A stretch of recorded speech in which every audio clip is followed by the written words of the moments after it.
मिरु दुलाराय बर' फरायसा आफादनि खुंगा 52थि बोसोरारि थान्दै जख'न्थाया खुंजानो गेजेराव सानथामल' सम दंसै।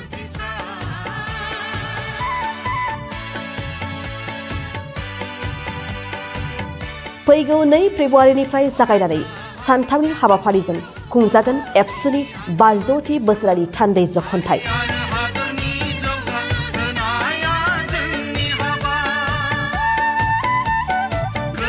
थान्दै जख'न्थाय खुंनायनि थाखाय थागथियारि खालामनाय हाबाफारिया 90 जौखोन्दो जाफुंबाय।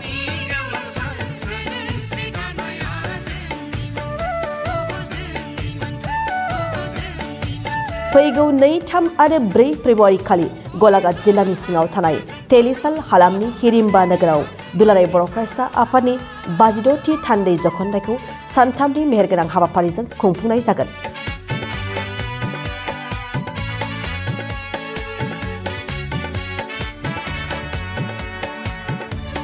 दासान्दि बे जख'न्थायनि थाखाय लाहार फाहार खालामनाया गोख्रोङै सोलिगासिनो दं आरो बेनि लाहार फाहार खालामनाया 90 जौखोन्दो जाफुंबाय होननानै बानजाय आफादनिफ्राय खौरांगिरि मेलनि गेजेरजों फोरमायदों।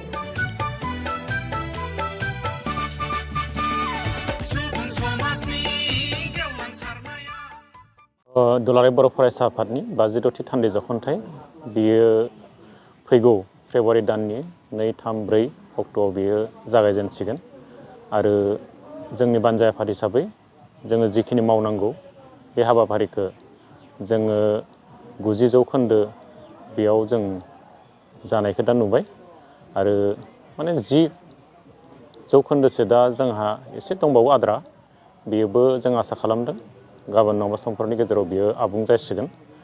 दा जोङो गासै आसाम आरो आसामजों सिथाबनानै थानाय वेस्ट बेंगल, मेघालय, ओरै शिलं आरो गुबुन गुबुन इउनिभारसिटिस आरो आसामनि बाहेरायाव थानाय जेरै दिल्ली, चेन्नाइ, ओरै चन्डीगढ़ बेनिफ्रायबो एबसुनि दालाय आफादनि जोंनि थान्दै बिथांमोना बेयाव बाहागो लाफैगोन आरो बिथांमोनखौ जोङो सिबिनो थाखाय बरायनो थाखाय जोङो बानजाय आफाद हिसाबै जोङो बिथांमोनखौ बरायनो साखाफारा जानानै दङ।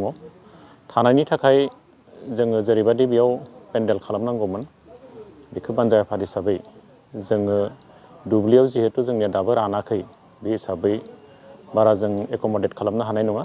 दा बिनि अनगायै जोङो जोंनि खाथि खाला थानाय गोबां बेबादि गुदि फरायसालि, गेजेर फरायसालि आरो गोजौ फरायसालि जोंहा दङ।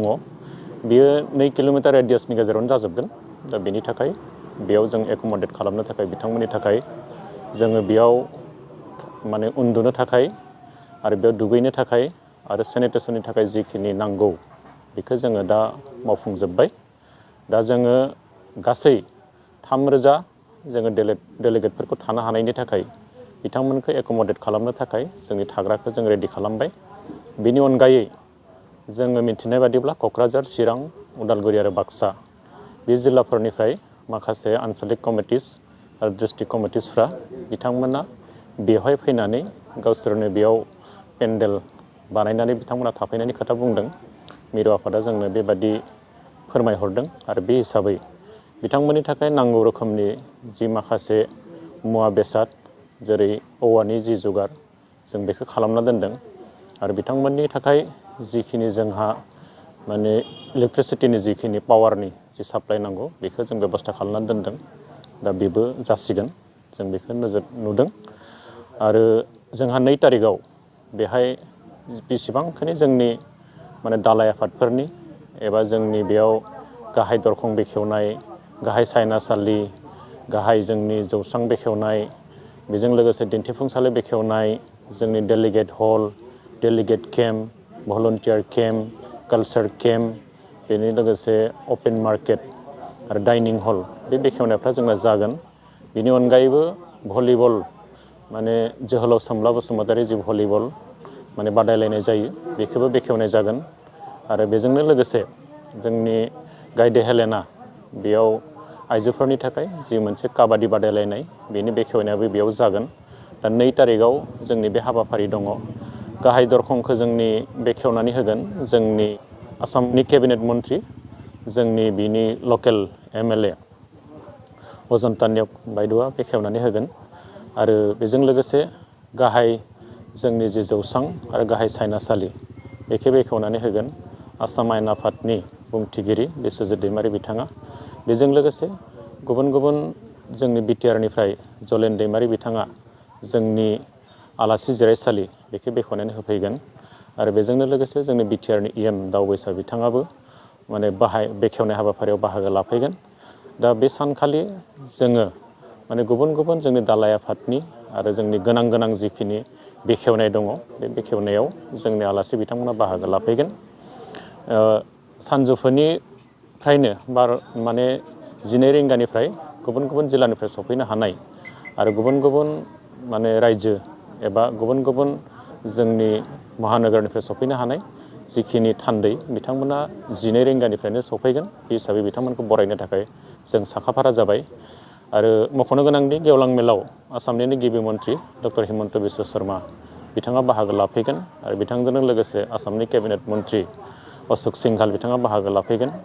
बेजों लोगोसे केबिनेट मन्त्रि इउजि ब्रह्म बिथाङाबो बाहागो लाफैगोन।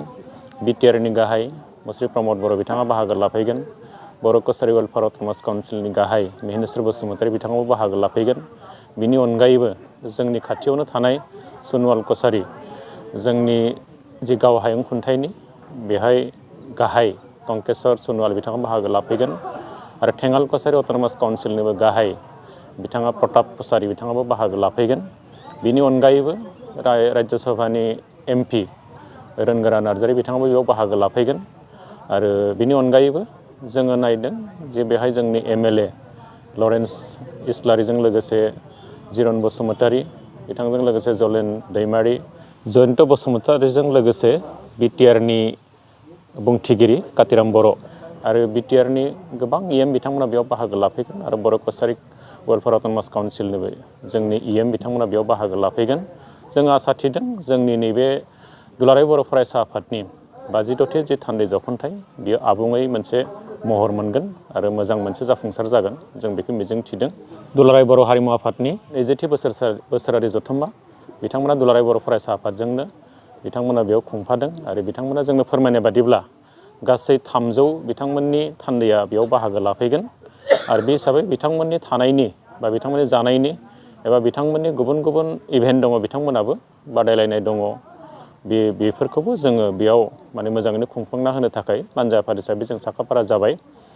नाथाय जोङो बेयाव जि फिरफिला बिरहोनाय बेहा जोंहा थावनिनि एसे जोंहा बेयाव खम जानायनि थाखाय बा जोंहा एसे उसुबिदा जानायनि थाखाय जोङो दुलाराय बर' फरायसा आफादनि जि मोनसे फिरफिला बिरहोनाय बे थावनियाव जोङो जोंनि जिनिखि जायगानि एसे उसुबिदा जानायनि थाखाय बिथांमोनखौ जोङो दुलाराय बर' फरायसा आफाद जोंनि गलाघाट जिल्लानि जि मावख' जों बेयाव मोनसे बेबस्था खालामदों।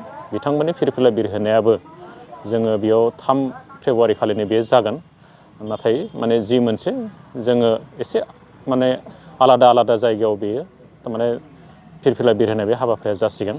बिथांमोननि जिखिनि थानायनि जानायनि एबा बिथांमोननि जि गासैबो इभेन्टनि थाखाय जोङो बानजा आफाद हिसाबै जिखिनि मदद होनांगौ बे मददखौ जों बिथांमोननोबो होगोन।